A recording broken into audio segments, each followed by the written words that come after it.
right, welcome all.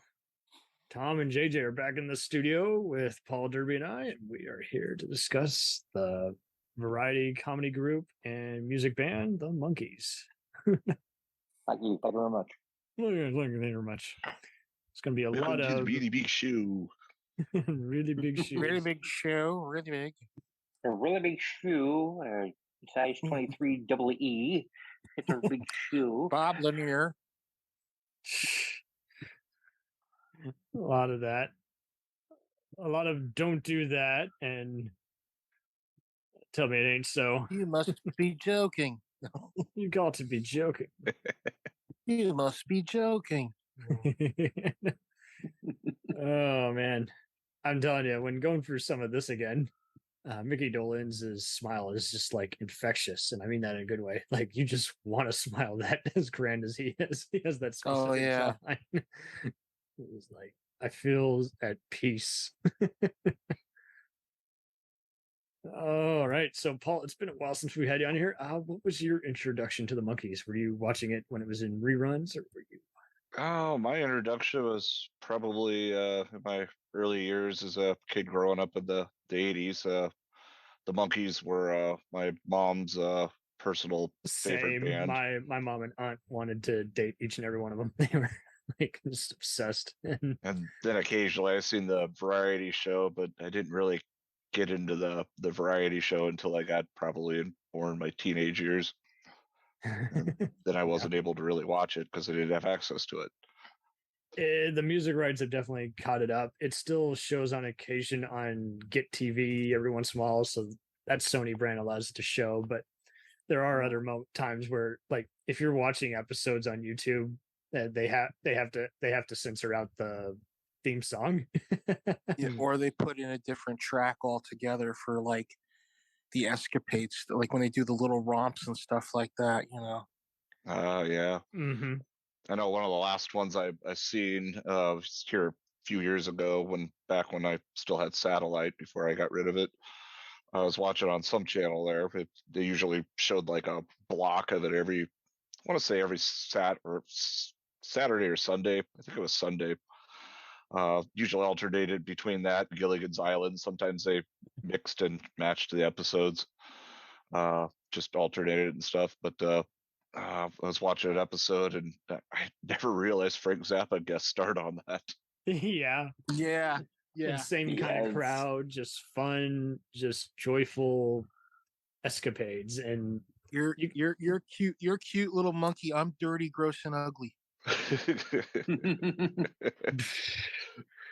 And you can find their special 33 and a third revolutions per monkey, on YouTube. Head is also on there. And you mentioned it before, JJ. This is a good example of Bob Raffleson's work, and so people were wondering the Jack Nicholson connection. Was like, well, these are who both of these groups worked with, was with producer and director Bob Raffleson. Well, it really begins in 1965 when Rafelson and his partner at the time, Bert Schneider, come up with this idea. For those who don't know, he was the producer of Easy Rider. Yeah. They come up with this idea for because Beatlemania was still big at that time. Yep. But there's a movie that came out in 1965 also called Catch Us If You Can. Also known as Having a Wild Weekend, but by the Dave Clark Five. And if you watch the beginning of it, it's kind of like the Monkees. It's the five guys living in a really a house, and they all that was how they started it up. Yeah, and said, yeah. That's our formula. So they were like, they took that, they took the Beatles, and they said, okay, they're not going to be a successful band. They're going to be four guys just trying to make it. Trying to make money. That's the one thing everybody doesn't get past. It's supposed to be about a band struggling. Yeah. Everyone's so distracted by the gags, they don't really realize how kind of mind-blowingly realistic it's portraying. Yeah. It's four guys who get together, and if anybody's a musician here, you get together with four guys, or three guys, four other guys, and you want to make a band. That's how it is. You're trying to get gigs and all this stuff, but it was all these adventures of this band that, get together. In all And, fairness, it is a real great kind of a comfort food of a show. Just you can sit Yeah. back and before you know it, Exactly. you're gone for so many of these episodes. I mean, it's only 58 episodes from what I remember. Yeah, it's about right. Yeah, and just like Paul brought up, they did have the other follow-up show, and Yeah, they had Head and 30 Head. It's both easy to see why Head wasn't understood at the time, and at the same time, I can't see of how anyone could hate that movie. It's just a late. If Oh, you're yeah. watching Pink Floyd's The Wall or any of these other kinds of movies, you're gonna have fun with it. It The doesn't really theme have from much of a Head was plot. outstanding. Yeah, it doesn't have a Porpoise plot, Song. but it's just fun. Yeah.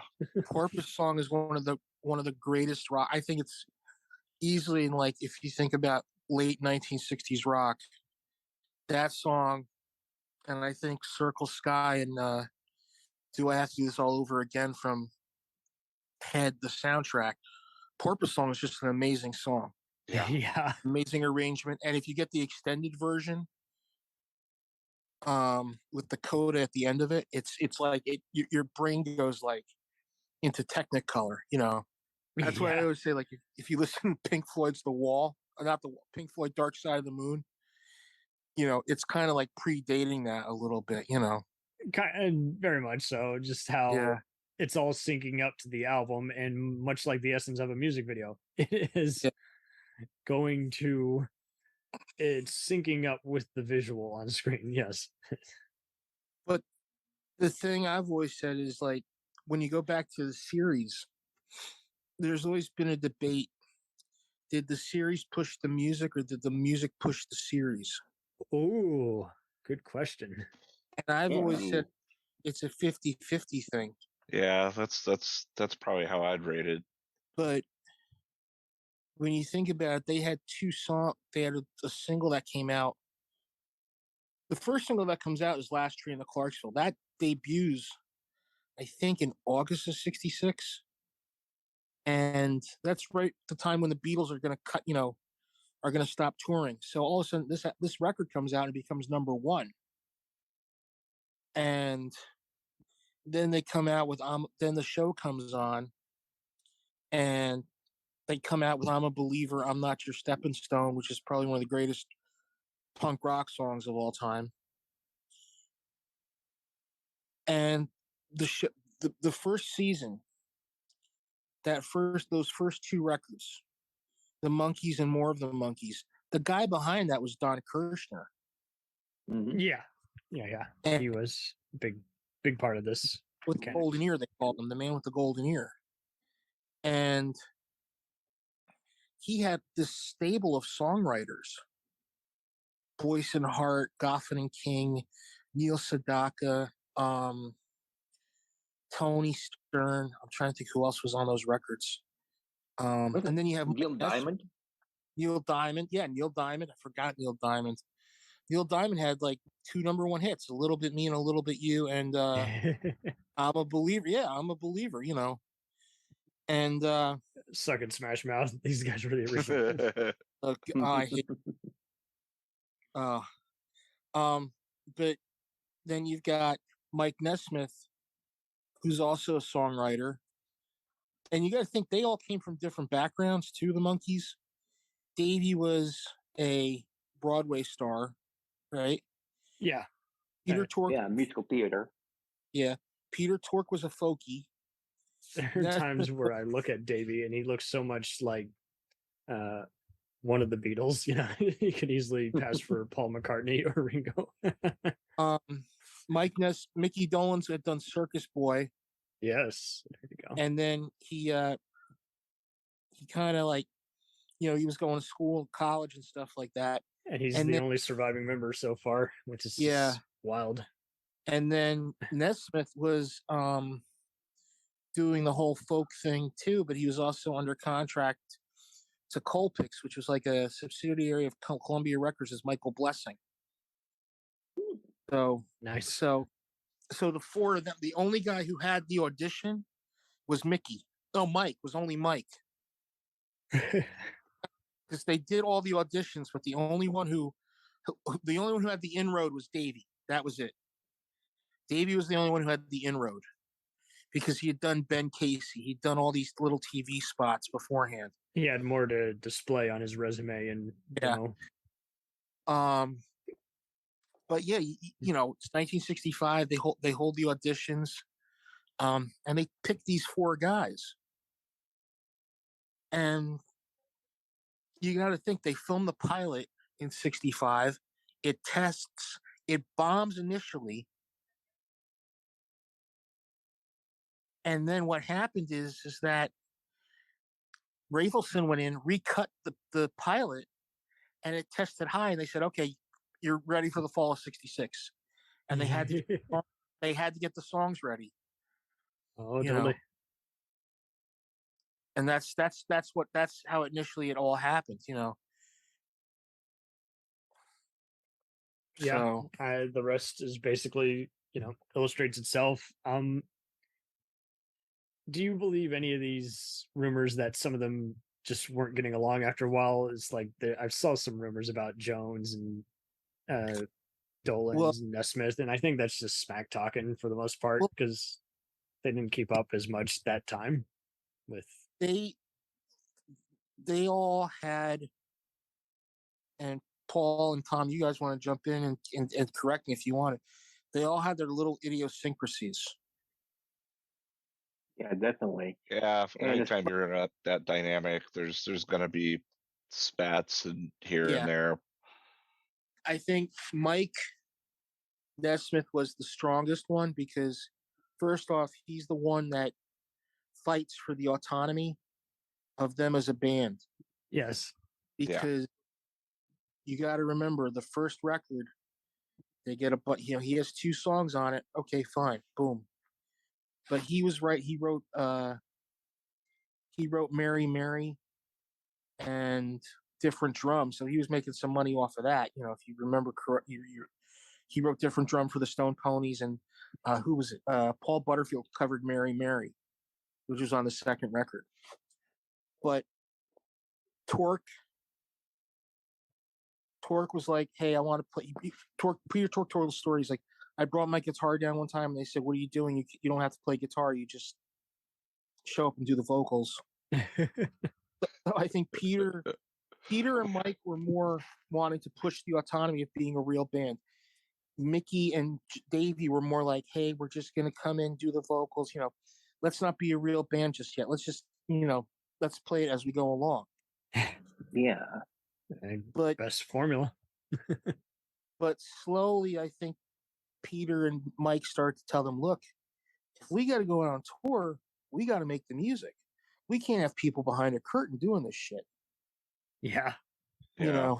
Just would take away from the illusion and the fun that we have to display on the screen. And actually, Simpson wasn't born yet, so yeah. Wow. But what got me was Mike was the guy who basically pulled the curtain back and said, "Hey, look, we don't play our own instruments," which has been misquoted through time. He says, "We have guys playing on our records for us." And it was done with the Beach Boys. It was done with the Byrds. It was done with the Mamas and the Papas. He just had to say it.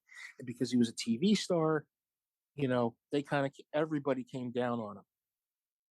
Yeah, people forget this is back when there was the TV to movie prejudice. You stay in your lane, you don't cross over, and it's just so stupid. It's like whatever you're doing, just let them do it. If you don't like it, just say that. But we had lots of snobbery back then. That was ridiculous. The thing was that with you guys saying, was there them not liking each other? I don't think that's true. I think it's like any family. They were just trying to see what their next big gig was after their 2-year run was coming to a close. Well, it's like started out, they had to be a band on stage because remember they had to tour, and their first show is in 66, so they have to go on stage and they're going through they had to basically have be like a drill sergeant. They had like a drill sergeant. They had to basically learn all the songs on how to play them.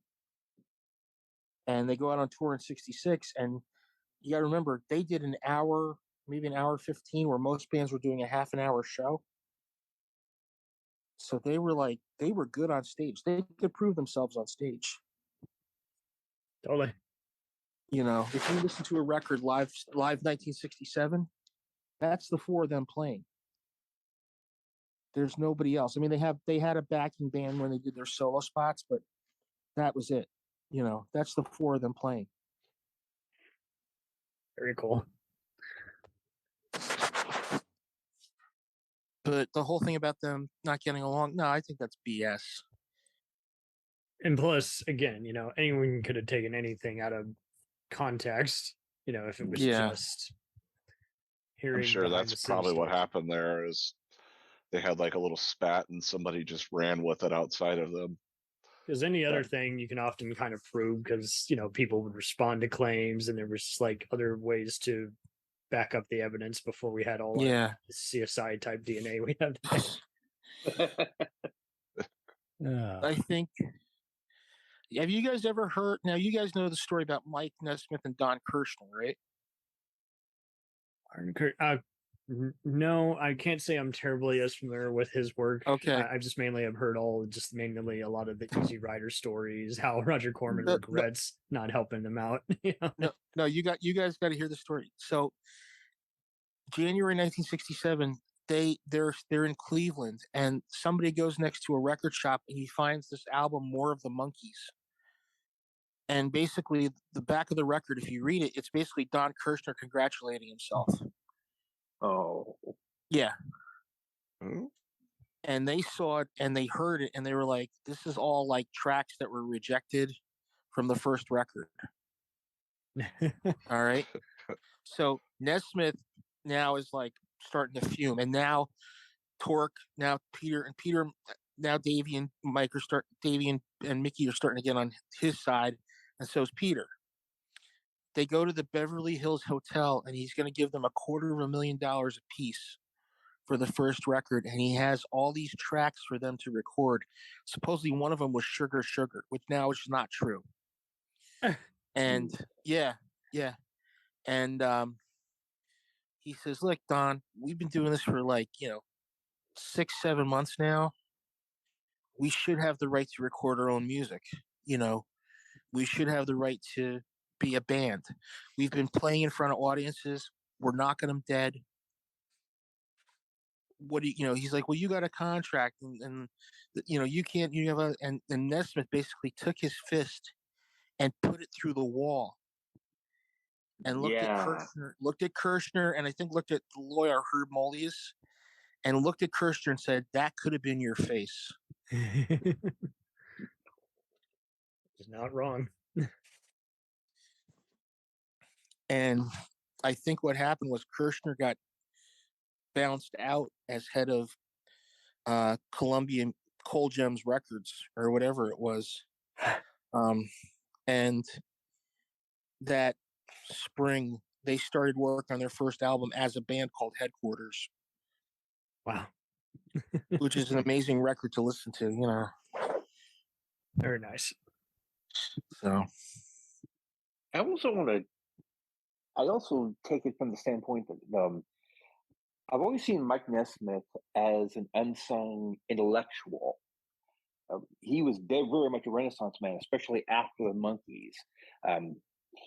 He came up with a lot of great ideas. One of them, and he even turned into one of the ideas he had turned into a film called Time Rider. Mm-hmm. And there was also like a desert race he was running. He had a truck in it, and actually, the late P.J. O'Rourke did a great piece on that. Yep. Because for a while they ran that part of the race, and so Baja 500. Yeah, that's right. And I want to say that O'Rourke even references Time Rider in that piece. He had Time Rider. He did Repo Man. He produced Repo Man. He did a movie called Burglar. Mike basically made his own production company, Pacific Arts. Yeah. And he And had a television. He had a television show on. I think it was NBC for a time. Television Parts. It was a Yes. spinoff of the video he did called Elephant Parts. That's right. Elephant Parts is the first Grammy Award winning long form video. And that was directed by a guy named Bill Deere, who directed Time Rider. Wow. But yeah. Time Rider. There's a Wow. that is Great one movie. crazy movie. Watch at 2:00 in the morning. I'll tell you that. You know, it is a crazy film. Oh my god. But he Mike, when they broke up, Mike became like the least likely. And there's always been the rumor that he didn't like the Monkees. When they broke up, I don't think that's true. But I don't think that's true. I don't think that's true. Yeah, we would have still heard something way more though if it were any legitimacy. So it just feels like one of those, someone must have seen him be angry in a back room one day and figured, oh, he must hate this gig. It's like, well, that doesn't mean he hates it. He's just stressed because he wants to do a good show. Well, when Paul talked about, hearing about the Monkees and stuff like that, I remember seeing them as a little kid when we were on vacation down at the shore one time. And then the 86 MTV played all the shows in 80, which was one of the greatest things ever. And I was like, I'm in love. This music, it speaks to me. Yeah. I was like, oh my God. It was like, this was funny. This was funny. This is what I've been waiting for a long time. Yeah.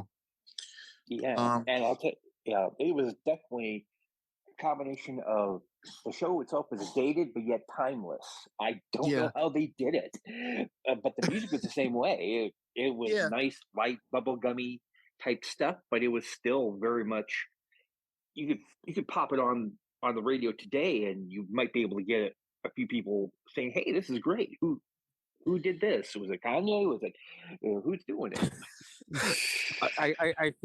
I think the Monkees have more talent than Kanye, but I don't think anyone thinks anyone has definitely more talent than Kanye. Yeah. Jesus, but, Kanye. But I remember watching and just thinking to myself, okay, well, let's see where this goes. And I remember they were playing all the early episodes, and I couldn't get the I was like, okay, so that's 66 to 67, then there's 67 to 68, and then it went. Then we didn't know what happened afterwards after they went off the air. Yeah, I mean, that's generally kind of how we do with any celebrity. We follow what they do, but people forget we didn't have IMDb, No. And even when it was a thing in the early 90s, it wasn't, and late 90s more like, but it wasn't a thing where it's like, I know everything now. It's like, it was pretty much just word of mouth. Like if you weren't finding obscure stuff, just being played in the morning or evening hours of TV, you didn't really keep up with what they had. You could every once in a while look up a newspaper or book about something at the library, but you didn't have what we have now, where now everything's coming to fruition. If we want to know something, we can find it generally within a few hours. Well, yeah. Go ahead, Tom. I'm sorry. No, we can literally go on our phones and find it. Yeah, we call their agent, who might say, nowadays it's, I don't rep that person anymore. Here's the new office where you can call them. But now, if you called back then, they would probably just say, well, would you like to talk to the other Starlit Eyed? Well, here's the thing. Here's the thing. Nope. Everybody talked about the movie Head. Yeah, I don't see how they couldn't. There was a great book that came out at that time called The Monkey's Tale by Eric Lefkowitz. And it talked about what happened after the show went off the air. Nice. And it talked about Head and how Head was supposedly a proverbial kiss off to what their image was.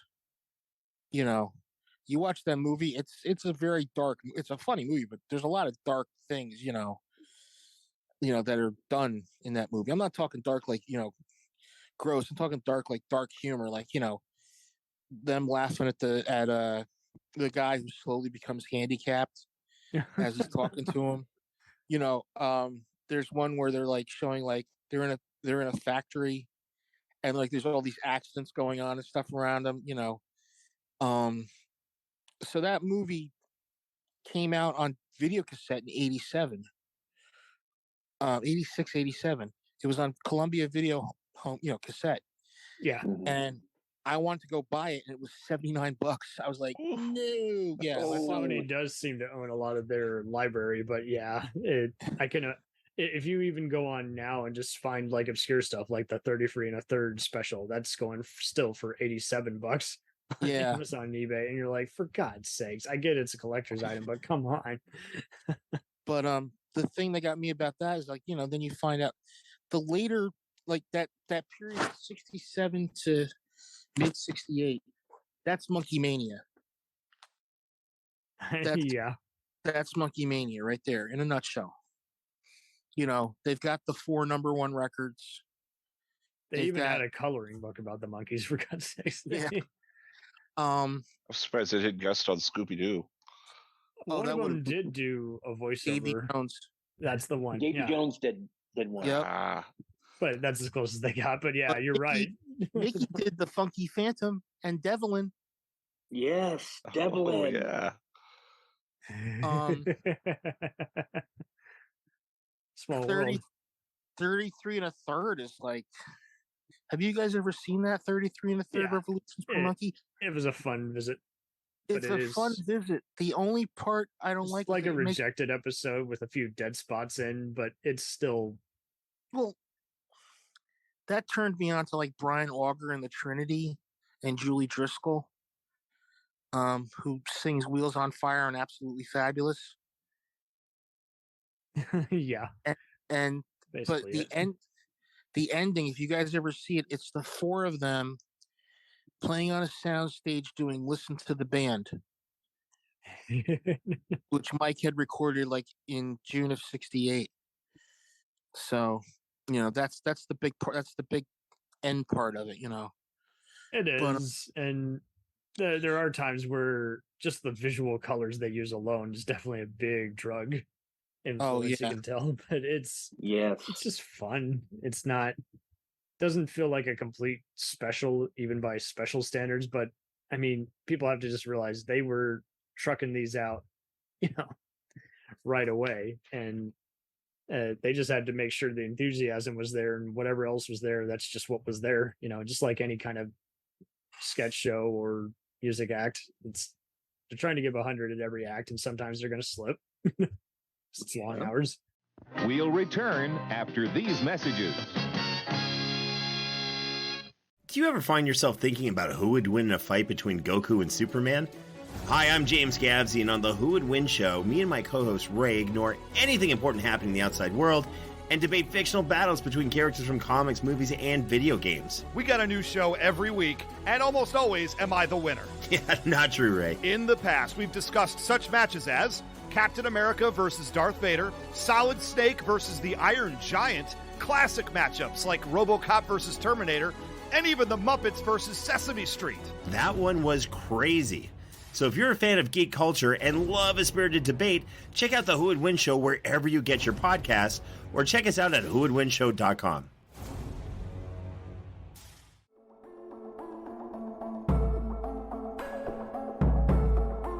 We let things pile up in the DVR, we add them to our queues, we wait for the DVDs and Blu-rays. We time shift. The Time Shifters Podcast. Sci-fi, horror, fantasy, superheroes, comedy, action, film, television, maybe some not-so-current events. Find us on iTunes or at timeshifterspodcast.com. Cool thing about Blind Knowledge is we are in multiple countries. We are worldwide all across the globe. We are in the US, we are in the UK, we are in Canada, Germany, India, Japan. We're in Australia, y'all. BlindKnowledge.com. Now back to the feature presentation. Dragon Ball Z, One Piece, Naruto, all things that we love, all manga that were originally published in the legendary magazine Weekly Shonen Jump. But not every series can run for 300 chapters and have a hit anime. This is David. This is Jordan. We're the hosts of Shonen Flop. Each episode we look at manga that ran in Jump that didn't quite make it. We discuss what it did wrong, what it did right, how the series could have turned itself around, and ultimately, was it a flop or not? We're on all your favorite podcast apps, and you can find us at shonenflop.com. Keep on flopping, floppers. I think the thing that gets me the most is when, after the show goes off the air, they put out a single called D.W. Washburn, backed with It's Nice to Be With You. That hits number 19. And then there's this big pause. And the show's still being shown on NBC at that time, till I think maybe August 68. And then it jumps on to ABC.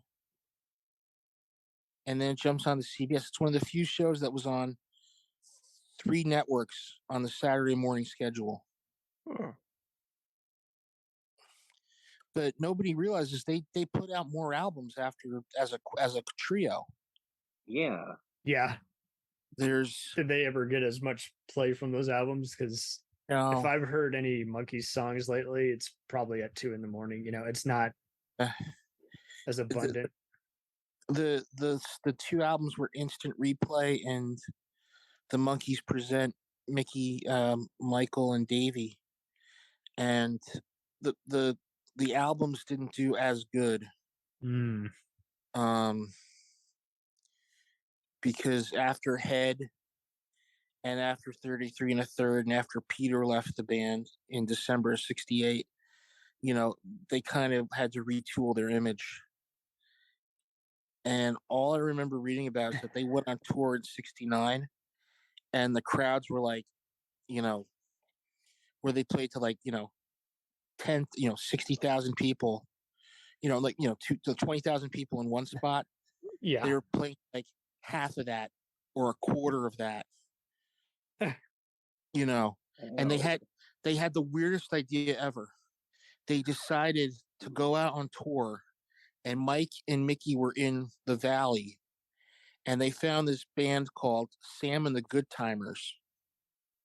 This is 1969, and they were a soul band, R&B soul band, hardcore. And they said, "Hey, we need a backing band. Let's get them." So here are the Monkees.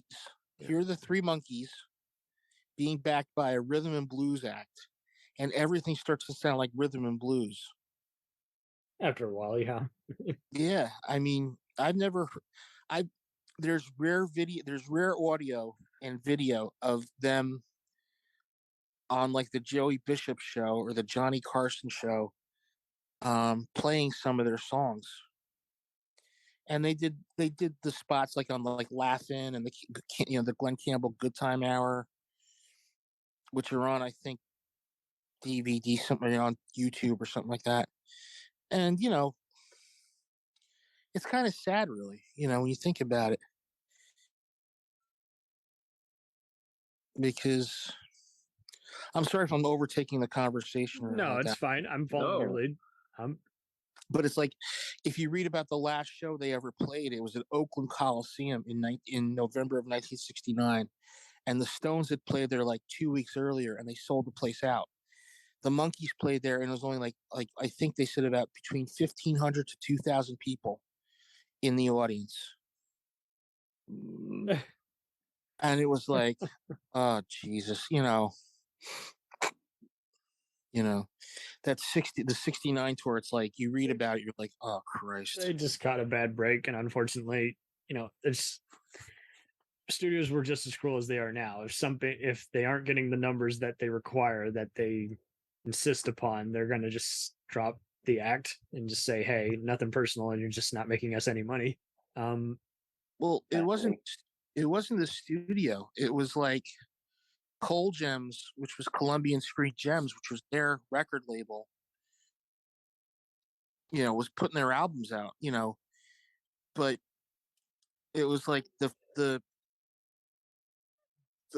furor, the Monkey Mania had died down, and all the fans that were there in '66 had grown up,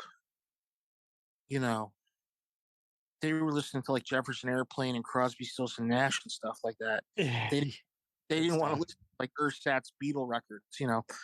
But if you hear some of the songs on those last two, as they were a trio, there's some good ones. I mean, they had Neil Young on You and I, which was on instant replay. They had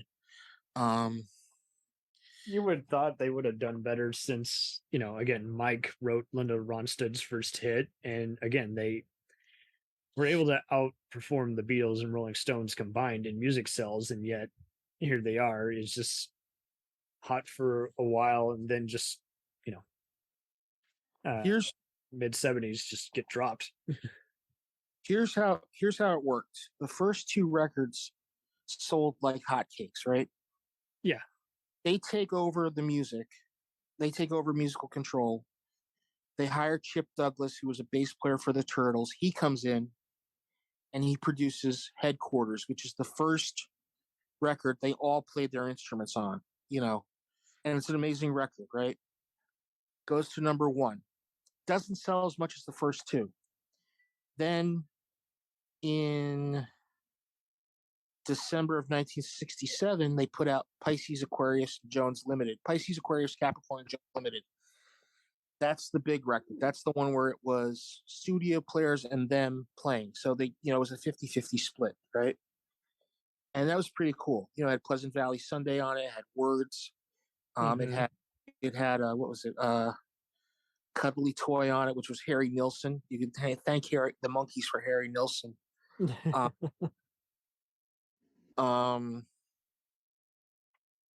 Then they do the Birds, the Bees, and the Monkees, and that's kind of like the four of them. It's like what happened with the Beatles with the White Album. They all had their own tracks to do. Yeah. Then they do Head, which is kind of a concrete music. You know, it's sound bites and the songs and everything like that. And then they do Instant Replay and Present, which is kind of like going back to the beginning. You know, just show up, do the vocals, and split. That's it. Nice. And then 1970 is the last record, which is Changes, which is basically, you know, they did it in 3 weeks. And it's just Davey and Mickey, and that's it. Essentially it. I still think it's dumb how they are denied the right to be part of the Rock and Roll Hall of Fame. That's such bullshit. And Yeah, the chairman is just like, oh, they were hired as actors. I'm like, that's irrelevant. They were still musicians. With all the other crap they actually allow in there before stuff that actually Allowing substantiated all rock. those rappers and pop stars into the Hall of Fame. It's just a commercial thing. They let Public Enemy in before Rush. Yeah, what's up with that? You won't put the MC5 or Graham Parsons and the Flying Burrito Brothers in, but yet you'll put in, you know, some band I don't even freaking know, you know. Yeah. It's politics as usual. Like these stupid award shows. And to build on that, go ahead. I'm sorry. No, go Whoever ahead. wanted to go next. Yeah, and to build on that, you have to remember that out of the group, Peter and Mike were the most musically talented. Out of those, Mike, hands down, was the musical heart and soul of that band. They knew their shit. Listening to the opening riffs of Valerie alone, you could tell that Texas influence because it had a little bit of flamenco style in there, and I've heard little twangs of country, like "What Am I Doing Hanging Around?"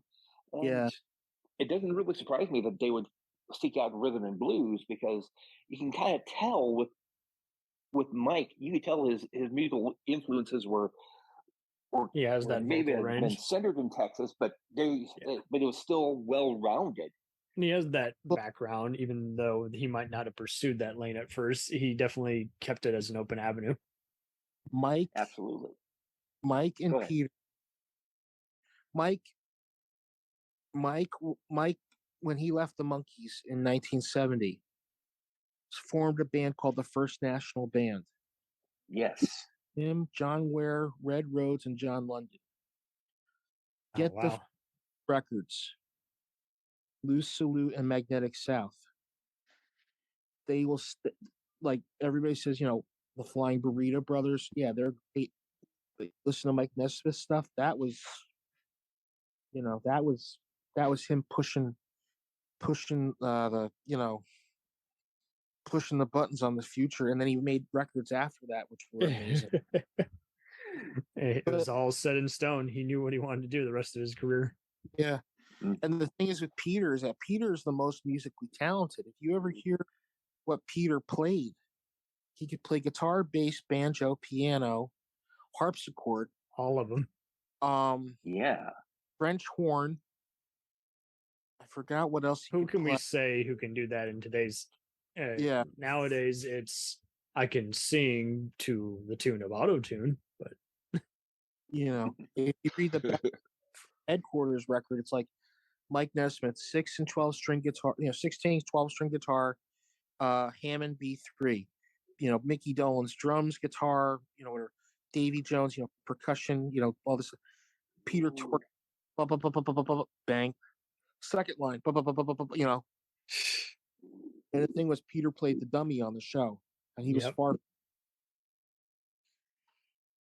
Well, and I think that's just was the fun of it, is like you're playing versions of yourselves, and yet at the end of the day, it's just they're getting into all kinds of fun slapstick and sitcom mayhem, and then at the end of the day, just like a variety show. That's what's kind of groundbreaking, is like they're still going into musical acts before they interact with whatever storyline they had that week, and there's plenty of fourth wall breaking for anyone of you millennials listening. You can look that up on YouTube, and I think the show has just kind of been immortalized enough people get it. It's dated nowadays, but it's pretty revolutionary. It is very intriguing stuff still. That first season is kind of formulaic. Yeah, I mean, they had to go by a formula, so I mean, Davy meets the girl, Davy falls in love. That's what was the first season. Davy, Mickey, Peter. I'm sure Davy had that in his contract. Can I at least just get the girl at ribs? Davy was the cute one, and then they had, and then the second season was, F the script. Let's just play it by ear, because there was like some episodes. I mean, I think they were stoned. They totally are, especially in the one Gel Cell episode. Oh, that's a good one. A few of the other Western ones. Oh, man. I'm trying to think. And they were, I can't say enough, they were comedic geniuses as well when they were off script. On at the end of one of the episodes, they had a sort of like a interview sort of situation, and they were arguing over who was the ugliest, who was the ugly one. Oh boy! And Michael said, "It's me, it's me, it's me," and then you see Mickey going, "Well, I lose." My favorite is the one where they says, "What do you think Christian's take is on this about you playing a woman?" Because Mike had to play a princess in one of the shows. Yes. He just says, "Same as a Jew." Holy shit! I realize Mike's kid's name is Christian. Oh wow! So it's like that one line comes up, and like you just say, and then that's a mind warp. There are outtakes. Have you ever seen the outtakes? I haven't had the chance to see any outtakes, but I'm sure they're gold. They did an episode with Hans Conried where they come and no relation. They're stoned. They're stoned, and they go, "Hello, hello, hello. Hey, we're the Monkees." He says, "God damn it, I hate these kids." And then there's one where Mickey and Mike are saying, says, "What does your button say? Love is the ultimate trip." "Oh, that's nice. What does yours say? Save the Texas Prairie Chicken." And Mike keeps laughing uncontrollably. there was like so many outtakes, and the thing was that the original show took 5 days to film. Oh, really? Now 2.5, and that second season they gave Peter and Mickey room to direct. I did see that, how they had helmed a lot of the episodes because that was their compromise. They were getting sick of Bert Kirshner bossing them around, and it was like, hey, what it can we was at least that oversee this? Rafelson said, all right, who wants to direct? And Peter wanted to do one, which was Monkees Mind Their Manner, which is a really good episode. And then Mickey did the last episode, Magic Geo, the Frodis Caper, which is like, I can't tell you how crazy it is to watch that episode where they have to save the world because the shrub they have to save is an alien, and the alien gas. No, you got to hear this. The alien emits this smoke or this gas that makes people really relaxed. Hint, hint, wink, wink. Yeah. And at the end, you know who was on? You know who appeared on those shows? And a lot of people don't realize it. Jerry Colonna. Who was it? The guy who replaced Alan Reed is the voice of Fred Flintstone. Oh, wow. Vic Tayback, Monty Landis, Rosemary was in 2 episodes, Lon Chaney Jr., Len Lesser, Jerry Colonna.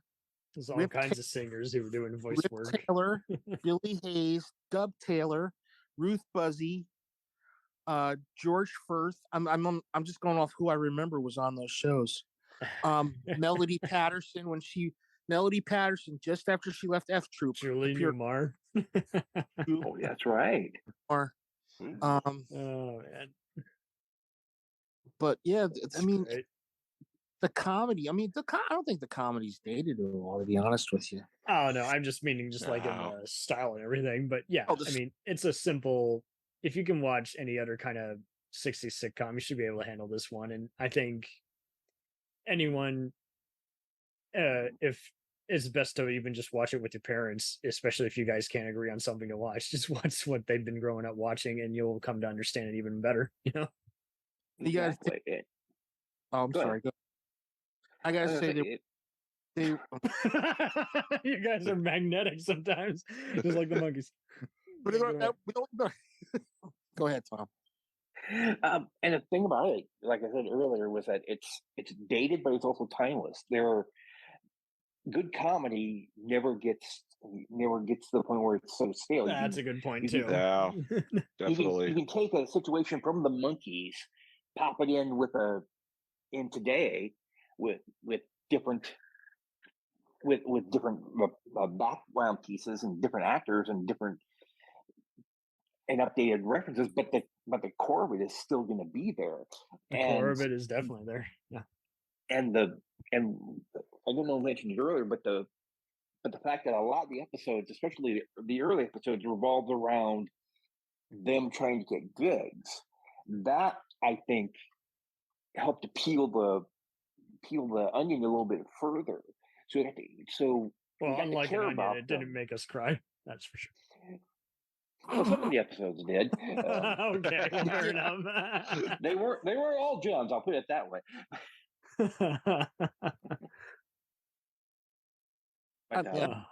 I mean, you think about it too. The writers were always just writing they were always writing 2 steps ahead, and they were like, "All right, you know what? Let's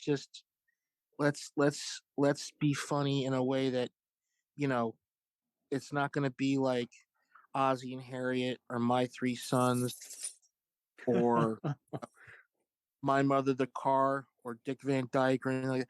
It's going to be, these are young kids." And I think, it wasn't, and with them, it wasn't like Ricky Nelson. It wasn't like Ozzie and Harriet where Ricky Nelson had a career and he would just play on the show. No, and I'm not trying to say Ricky Nelson was, it was crap. I'm just saying, Ricky Nelson had his father. It was an equal opportunity for everyone. Yeah. Mm-hmm. But the great thing was that's when you look at the first season, it's them trying to get gigs. The second season is them just going off on these adventures where it's like, everything changed around that second season. Mike lost the wool hat. Mickey's hair got curly. They were wearing psychedelic clothes. That was the great thing. Yeah, there'd be something that would happen, and then just shenanigans after that.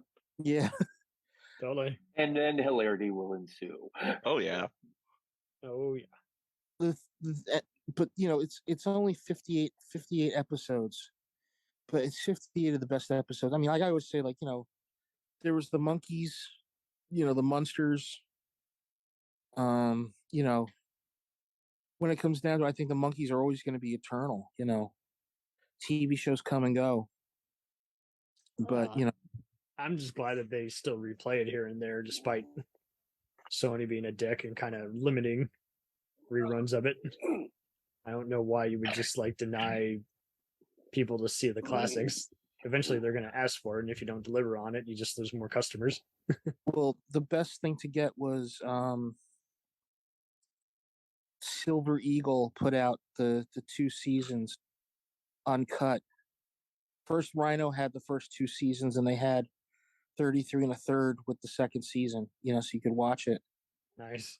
And then Silver Eagle put out, and I think Shout put out or Rhino put out a 4K set of the entire series. And I think Head was included. I don't remember. That's a good deal.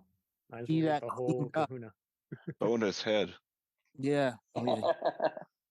But to see that all cleaned up and the digital transfer and everything like that, that's amazing to look at, Indeed. I'm sure they did a good remaster. Do you guys remember the 86 revival? Oh yeah. Yeah. So.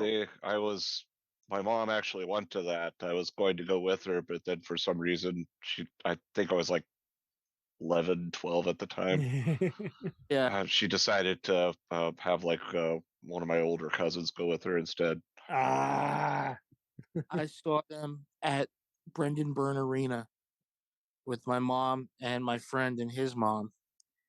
And we were this is before, guys, when we could take photos and video with our camcorders and phones. To see, the 3 of them. And this happened a month after Mike joined them on stage at the Greek Theater. Nice. Or was it? I don't know. I got to remember the date when they played Brendan Byrne Arena.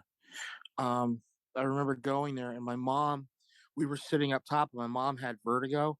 So we wound up going to the handicap space.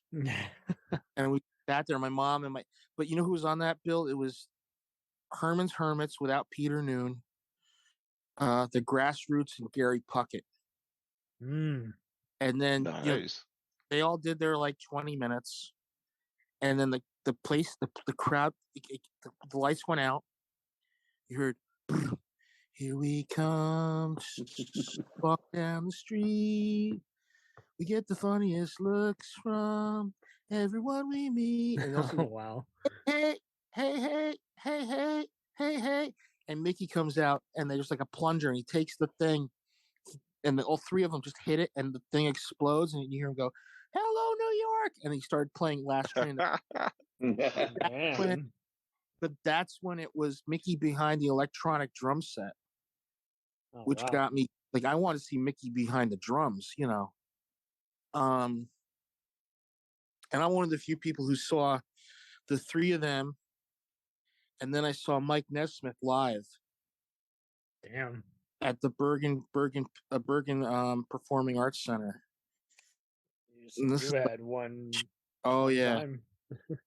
To see Mike Nesmith and to go through everything, I was like, holy shit. I only got to see 2 of them. That was I seen them. It was one of the last tour dates they did this past year. Man. Oh, you saw Mike and Mickey? Yeah. It was I think it was 3 or 4 weeks before Mike passed away. Yeah. He wasn't in the best shape. I didn't know what the hell was going on. There's one friend of mine who basically was saying that they were forcing him to go out. He was sitting a lot, but he seemed to be doing well, but he was sitting a lot. Yeah, I think the heart was going. To be honest with you. Yeah. I'm friends with Bill Chadwick online, and it was a picture of him and Nez, and I think Nez was in a home or something like that, and Nez looked like my father before he passed away, really thin, very sort of barely getting by. Yeah, he was thin. Yeah.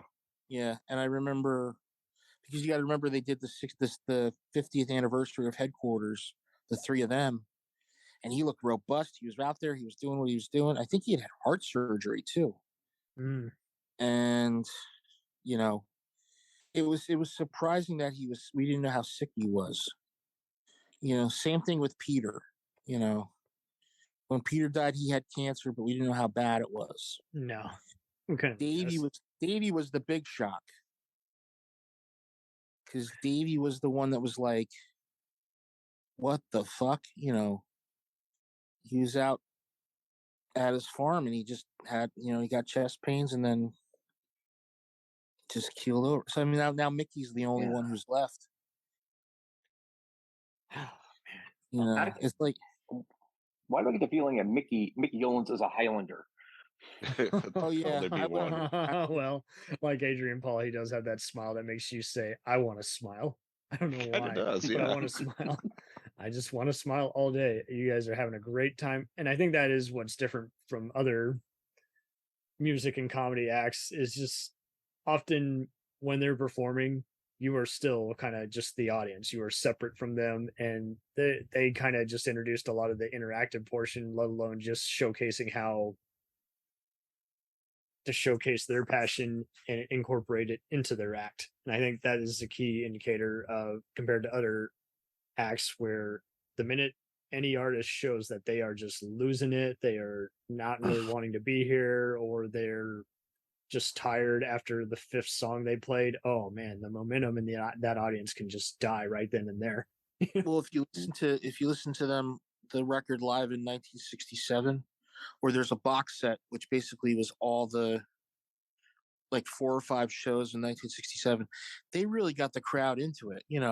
It's some raw recordings. Yeah, they whipped the crowd into a frenzy.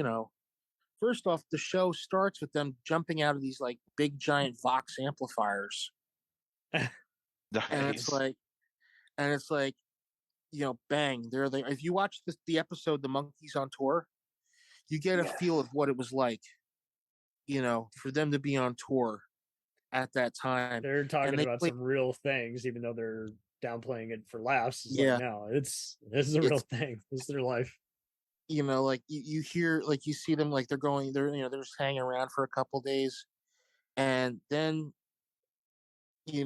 Mike says this one part. Peter said it best. He says, "Your tour, your life becomes an endless route of like airplanes and hotels and cars and stuff, and then there's this brief moment of light, and that's when you're on stage, and you see them go on stage, and it's like, they basically were just." They were all around entertainers when it came to them playing live, and you could barely hear a thing when they play. If you watch it, you can hear it, but you can't hear it, Yeah, the great performers have an ability to draw an audience in without having to do a lot to make it happen. The Monkees certainly had that. Whether you were a fan of the musicianship or whether you were just there to scream at Davey, it had something for everybody. Yeah, and even fans of Circus Boy. He is a circus boy. But basically, their show was a circus every week. Well, you got to think too, like, at that time, no one did a show about 4 kids, 4 teenagers, being in a band. I think and as I said, the closest you got was Ozzy and Harriet with Ricky Nelson. I don't remember any, but that was every week. It was like, Ricky's got a new song out. Let's hear it. Okay. But here were 4 guys, who who were, it was them trying to make it, and there's always been this thing of, the two actors became two musicians and the two musicians became two actors. So it was like cross-pollinating. Because I remember seeing Definitely Peter Tork and other stuff, after the Monkees. I remember him being on California Dreams and Wings. I remember the three of them being on Boy Meets World. Oh, that's right. There's an interesting story behind that episode that I found out. Mike Nesmith showed up on the set. They were recording Just Us, which was the last album of the four of them, in the studio, right? And the guy who was like the producer or the co-producer says, "Why don't you come on?" He's like, "No, don't say anything. I don't want to do it." He's like, "Well, it'd be great, if you just showed up or did a walk-on or something like that." He's like, No. Just don't say anything. I don't want anybody knowing we're getting back together again, And I could understand. I could understand that from Mike. It was like, We just want to have fun, just like a gotcha moment, as opposed to this is an announcement like SNL where we're both cross promoting something and we're here to do a show. Yeah. It's like we're not going to get on the aircraft carrier like Kiss did when they got back together. Come on, keep it down low. Too soon, my dude. It's funny we brought up Kiss because they apparently also were recently like the Rock and Roll Hall of Fame, and it was one of those where it's like, we'll go, but only some of us can show because we refuse to perform together. Yeah. Yeah, they didn't want Ace Frehley there for some reason, or all these other key components who were there before Gene was. Yeah. I don't want anybody showing up who was not in the band after this date. Well, who do you want in there? Just me and Paul, I guess you can do a show with two people. No, you can't. Yeah. But the thing is that the great thing about the Monkees is that the music's going to be there, the TV show is going to be there. They're a fabric in the music world. They're part of the fabric, And not only, when you think about it, other musicians like them, Oh yeah. Yeah. They got to hang out with Buffalo Springfield. They influenced lots. Yeah, I mean, what was it? They hung out with the Beatles when they went on tour over there in England. Right. Nice. And they helped out a little guy. Maybe you've heard him, maybe not. Jimi Hendrix. Yeah. That opening tour. Guy you might know named Jimi Hendrix. Yeah. Do you know how that happened? Mickey and Peter went to the Monterey Pop Festival. And they were sitting there, and Peter was like, "Well, I just saw the Who. The Who smashed up their instruments." And then it was like Hendrix came on. It was like, wait a minute, this is something totally different. He's going to smash up his instruments, but it's like somebody was. It was like he could. What was it? Peter said he could have come out and played Bach, and I still would have been, on the floor. And he opened up with them in Jacksonville, and I think he got off the tour in Forest Hills because they kept saying, "We want the Monkees, we want the Monkees," and he's playing Foxy Lady and Days. It's kind of interfering with his act. Yeah, he's there. Yes. And he basically just turned around, and he flipped everybody the bird and walked off stage. And they were just back there. They're like, and he said he was the kindest, nicest guy ever. It was amazing. It was amazing to watch this guy play. Yeah. I the one thing I've always said about like the Monkees that there's always this thing about 6 degrees of separation. Yeah. Right. Like the Monkees knew the guys in the Buffalo Springfield. They got to hang with Jimi Hendrix. Oh, and Before by the way, we're doing 6 degrees of whatever actor. Charles Manson never tried out for the Monkees. I did see that, and much like many of these rumors, it's often come up empty. That Manson tried out for the Monkees. He did not. He was actually incarcerated at the time. But the only connection he's got to any band would probably be the Beach Boys. That's about it. Yeah. But the thing is that, who tried out for the Monkees was Stephen Stills, and his hair and his teeth weren't right. So he said, well, there's a guy who looks like me named Peter Tork, because him and Peter Tork were good friends, and they played in a band called the Buffalo Fish with Ron Long. So, they came down. Paul Williams tried out. Paul Peterson tried out. There were all these people that tried out, and they didn't get it. They just said, all right, give it to those 4 guys, and then off they went, Yeah, amazing that they didn't give the role that Davey got to Paul Williams. Oh, yeah. He got the short one. And the original lineup was going to be Mickey on lead vocals, Mike on bass, Peter on guitar, and Davey on drums. Wow. But they changed that all around, And Mickey is the first real left-hand drummer. Man. Only left-handed. Yeah, well, if you watch him play, he plays, I think his leg is shorter, like 2 inches shorter than his other leg. So the way he plays is he plays the hi-hat on his right-hand side, not on his left-hand side. So everything's arranged differently on his drum kit. Try playing like that sometime. It doesn't work. It's hard. Oh, it's hard, man. I've tried, But it is. I didn't even think of doing that. I've never been much of a drummer, but mostly because I've never been able to practice. But I am left-handed. Just try to see how he plays. It's like, oh my God, how the hell is he keeping the beat? But yeah.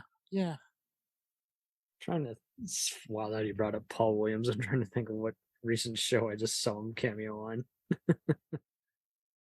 He wrote one of the best-known Monkee songs. It was a B-side called "Someday Man." Someday Man. Okay. Yeah. Yeah, that's right. I just saw a rerun of Community. It's the B-side to Listen to the Band or Mommy and Daddy. I don't know which B-side it is. He's written so many songs though. Yeah. Him and Harry Nilsson, like got their start, with the Monkees.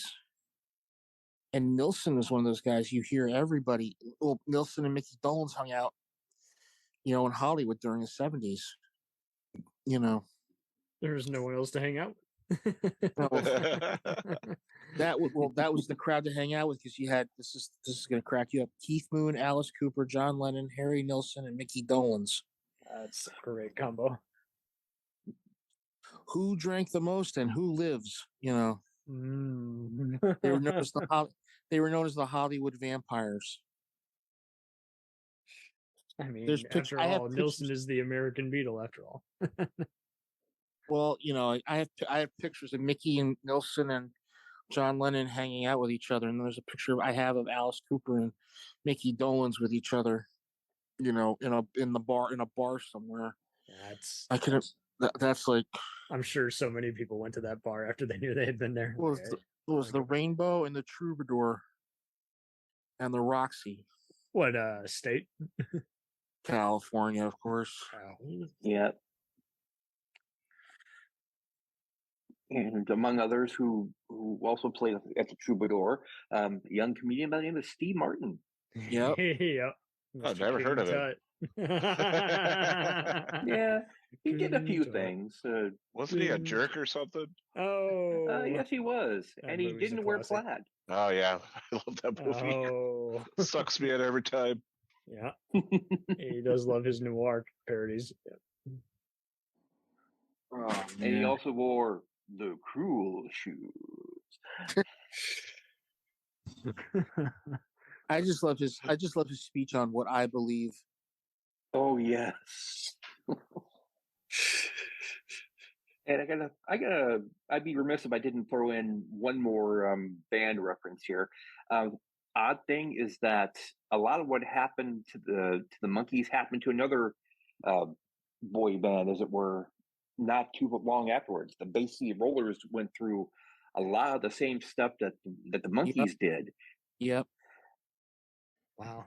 And they didn't end out as well as it did with the Monkees, but well, yeah, because I mean, still, half of them are like two of them are dead, and one of them is like, you know, yeah, more than two of them are dead. They had like I think there were like 3 or 4 of them who are now passed. But That's a shame. Yeah, they had they're the Scots, so yeah, they had a lot of the same issues that along the same lines that they weren't allowed to write their own music, or they could play their instruments, but that was about it. And then eventually they got tired and wanted to branch out and show they could really write some stuff. And everybody remembers the Bay City Roller Show on NBC, which replaced Kool and the Kongs. But here's something more interesting. There was a show called The Kids from Caper. Yes. Okay. You know who the music supervisor in that show was? Don Kirshner? Yep. I can imagine, like, and you know, you gotta realize Don Kirshner did Don Kirshner's rock concert. Yes. And then the funny thing is, Mike Nesmith wins the first Grammy for long video. Guess who gave him the Grammy? Don Kirshner. Wow. I think the sweetest thing I ever saw, though, was there's an episode of Television Parts when he says, well, I'd like to say goodnight to everybody. I'd like to say goodnight, Davey. Goodnight, Mickey. Goodnight, Peter. Kind of like he was winking, going, yeah, I still love the guys. You know, that was his nice way of saying that. You know. Yeah, whatever you got to do. But it's kind of great, like, you know, when Davey was around, and it was kind of like they had this renaissance again, and the music's always going to be there, and it's always influenced a lot of people too, you know. In many ways, it's just the perfect example of you can do anything. Yeah, they were the before Thin Lizzy was singing about it. You can do anything you want. Yeah, they were the very best real fake rock band out there. Hey, you know what? I still want to get a Gretsch 12-string and learn. And I know the riff from Last Train to Clarksville. So, I mean, what band have one of those? Oh, they're beautiful. They're beautiful. I got 2 12 strings already. What do you what kind do you have? If you don't mind me asking. I got a Yamaha, and actually, no, I got 3 12 strings actually. Oh. 2 Yamahas. One's a Dreadnought from I believe the late 70s. That was my first one. And then I got an acoustic electric Yamaha. Yeah. You're getting the big stuff. And then I acquired from an estate sale last year some other 12 string, but it was reworked into a 6 string. But I'm not familiar with. I don't know what name that one is, but I thought it was a catchy looking guitar, so I thought I'd rebuild it into a 12 string. Does it start with an R and at the end of it says Eckenbacker? No, it's it just says Con on it. CONN. Con and the new power generation. A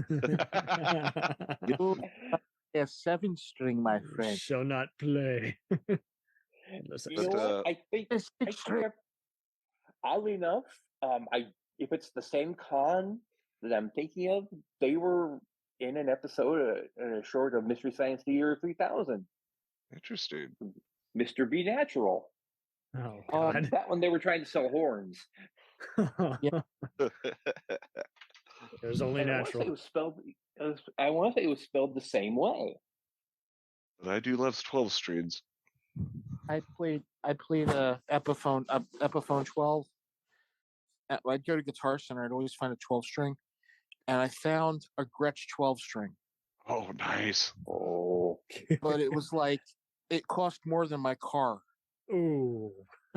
I plugged it in, and I started playing, like the beginning to the last train to Clarksville. And I was like, oh God, oh God, oh God, you know, and these people are looking at me going like, what are you playing? And I'm like, song. I had a 12-string acoustic. It was a Charvel. And unfortunately, when me and my wife got divorced, my first wife and I got divorced, she took it. Oh. Yeah, I should have just gone back in and be like, I'm taking the 12-string, bye, you know. But, I would love to back. Was she even a musician, or was she just doing it to spite you? She was just doing it to piss me off. But I've played a Rickenbacker 12 too. And if you want to know something funny, Roger McGuinn gave Mike Nesmith one of his Rickenbackers to play. Damn. Nice. Yeah. It's on parts of what is it? Headquarters, if you hear it. And he played it on tour sometimes. But yeah, I've played a Rickenbacker 12. Great guitar to play, but I don't know how the hell Harrison did it. And I don't know how the hell, and I've played John Lennon's 325, the one that I don't know how he had such tiny hands, Lennon. I've got like, you know. Some of them are definitely harder to play than other ones. Yes. Yeah. I'm convinced John Lennon is an alien. Oh, I am too. It's not that hard to imagine. Hey, Yoko, go screaming. Scream up and down the hallway. Yoko, no, bad Yoko. Go screaming up and down the hallway. What will you do then, John? I'll just lock myself in the bathroom. I'll take you to bed later, Yoko. Yoko, I can't say what I want to say because I was listening to Gilbert Gottfried and they were interviewing May Pang, who was the one who did our episode airing soon. I was going to say, going back to the Hollywood Vampires for a moment. You know why John never had too many parties? Because Yoko would always break them up. You want to see my films of me on vacation? All right, everybody leave. She was doing Jackie Vernon. Here are some slides from my last vacation. Here are some strides from my last vacation. This is a fjord. This is another fjord. At the shore. Here I am. All right, everybody leave. Come on, let's go. I think we got a sketch working here. How the hell can I reference Yoko Ono and Jackie Vernon in the same friggin' the same conversation? Only in a twisted take on Hollywood. Oh. Do you guys have any of the Monkees records? I'm sure my dad has a few. My uncle had the very first one, and I when I was a younger kid, I asked him if I could have it, and he said no. Denied. I had all the releases up to present, and I was looking for changes, and I couldn't find it anywhere. But I've listened. I had Headquarters, Pisces, Aquarius, Birds, the Bees, and the Monkees, Head, Instant Replay, and Present. And I had them all deluxe How much version. for your vault? Not enough. Yeah, when I moved out of my parents, I pretty much stole their music collection and record player. I just told my mom, I'm taking these. She's like, okay. I think my family was mainly. I don't think she had any Monkees albums, though. The TV show.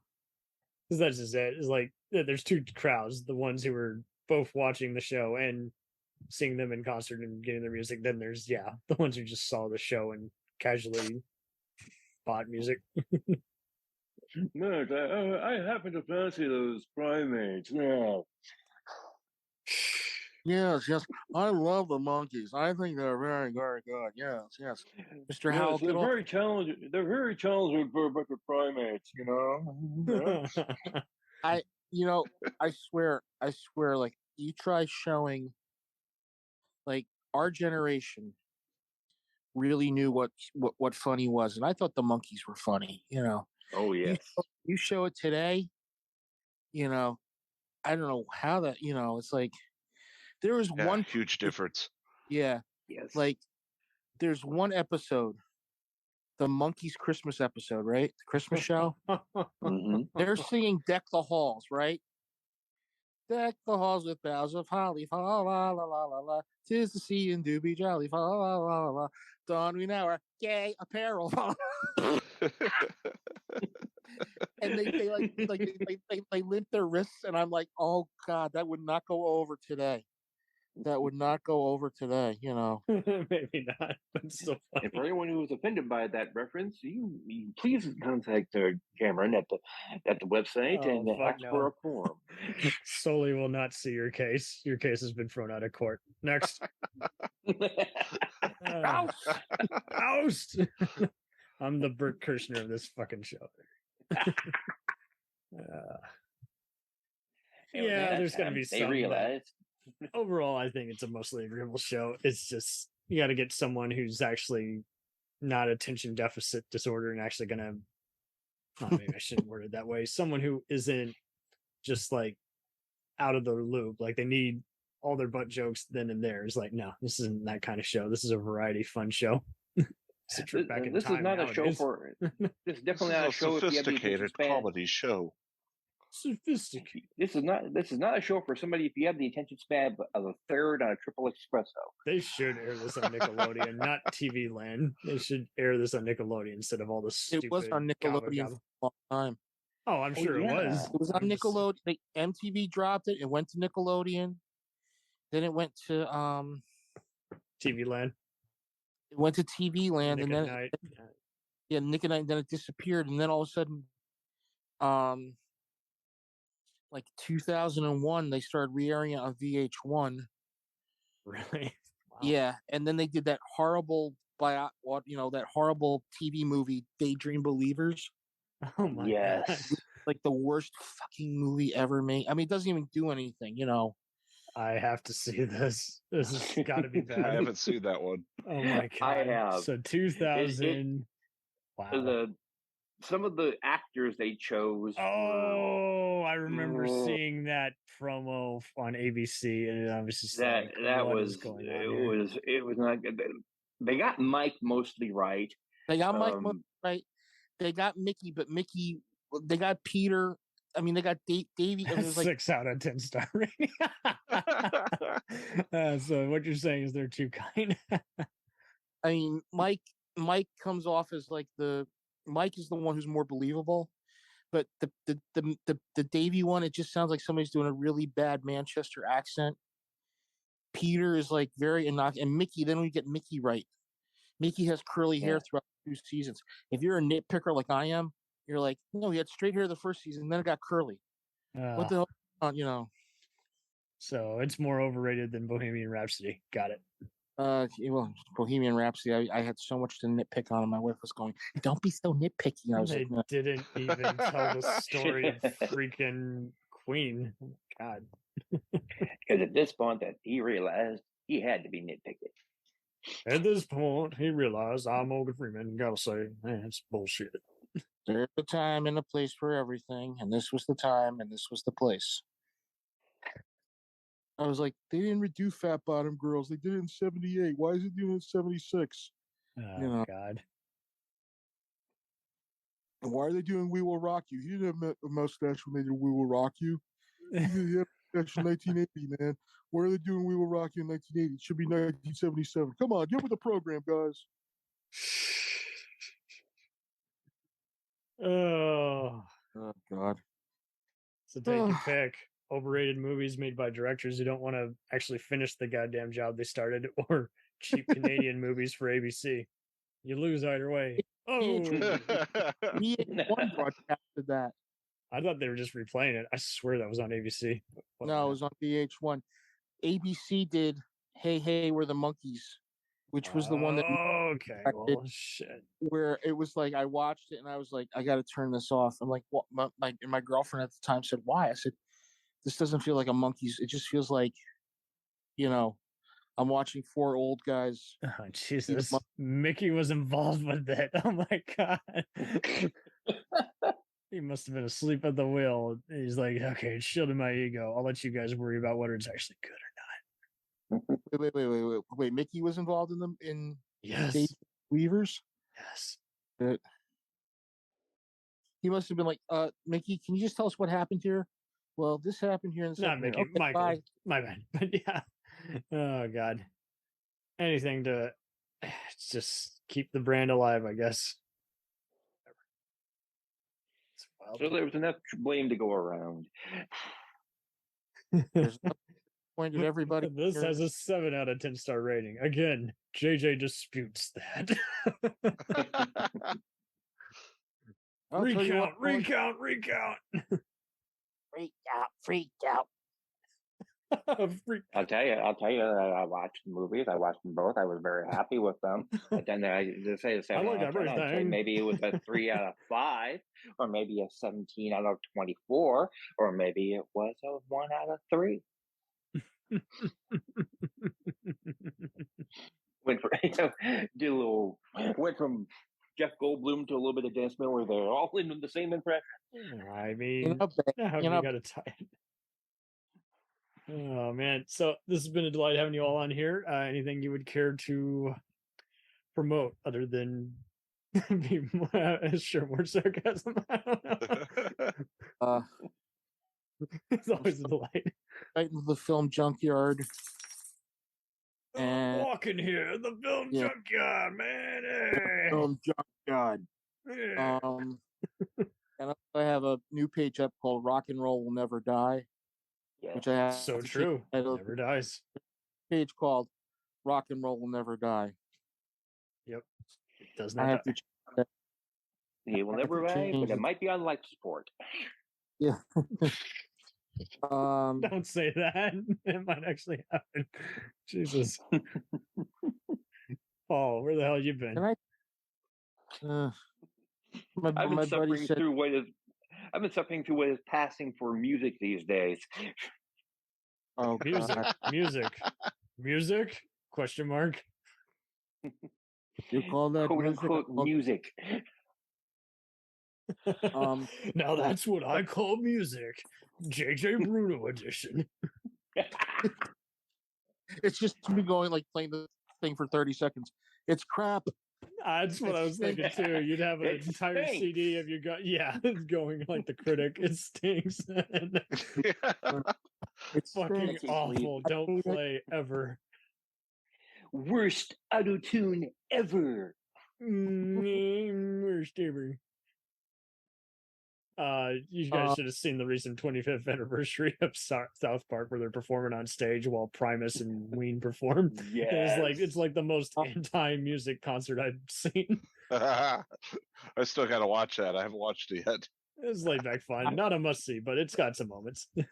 I saw them do the theme to South Park, and like when it goes, and I was like, oh my God, that's what he was. I was like, oh my God, I didn't know what he was saying when it first came on. I don't remember when I discovered what that was. Have you guys been watching the new Beavis and Butthead though? And not yet, but I should. I will at some point. All I've seen so far is the Due to Universe movie. Oh, the new Beavis and Butthead. It's like Cheech and Chong, but it's like it's like whoever was writing these episodes, and I know Mike Judge had a hand in it, but it's like the writers he has now, it's like they are killing it. I heard though that they're bringing back making fun of music videos, and also they're apparently making fun of TikTok videos. Where do you begin? Yes, TikTok. Where do you begin? Yeah. Oh my God. A lot more material these days. Yeah, especially with TikTok, you're gonna be like, oh, like, dude, didn't bother lip singing. This sucks. Yeah, totally sucks. I like that. Well, no, I take that back. Better. Fire. I did see one of the new episodes. It was like Beavis and Fire. You know, the fire kept talking to him. Go a mile around the track. Yeah, around the track we go. Well, all right. Okay. Okay. That's kind of how I am with bad movies. It's like I don't even bother suffering with the theater. I just circulate through them on fast forward, and I'm just like, around the shit bush we go. Have you tried attending one of those? Have you tried blowing this bad movie out of your ass? Well, one time, painful, especially one time when in it really Shawshank Prison, stinks. Daniel Crane did just that. It was the longest movie of his life. It was the longest stink fest of his life. Eddie Lost in Space when it opened. I didn't see him after. Why? He went to a movie? No, he just left me there.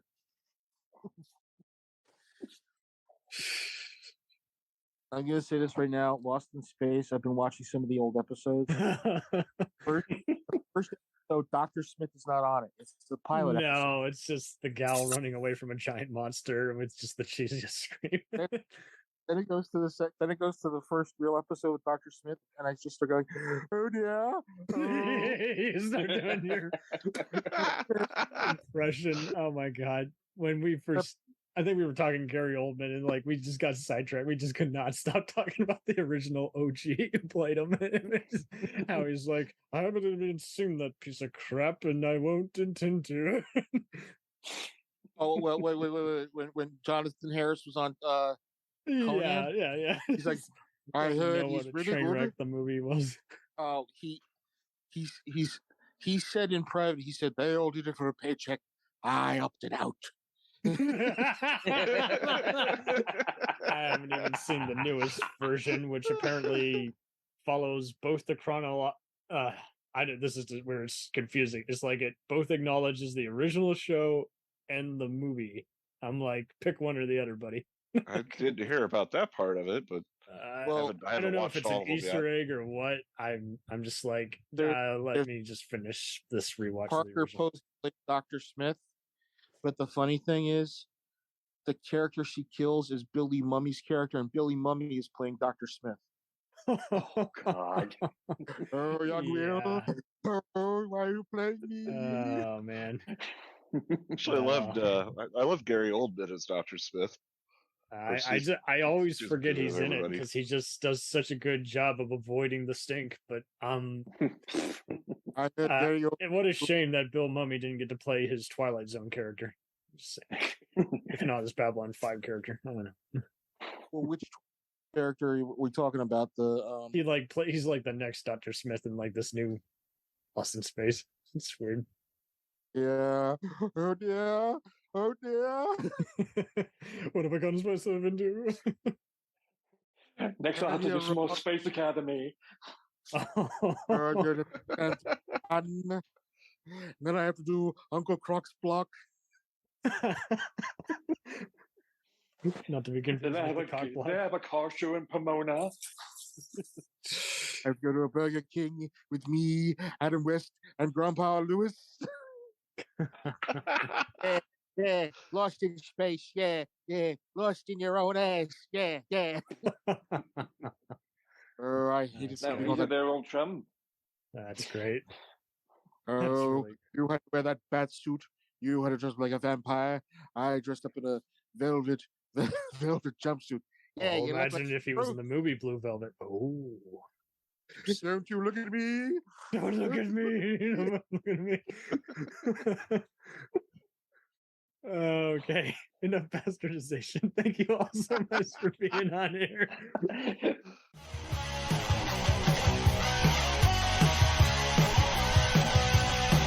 Follow us on the web on Facebook, Twitter, and Instagram.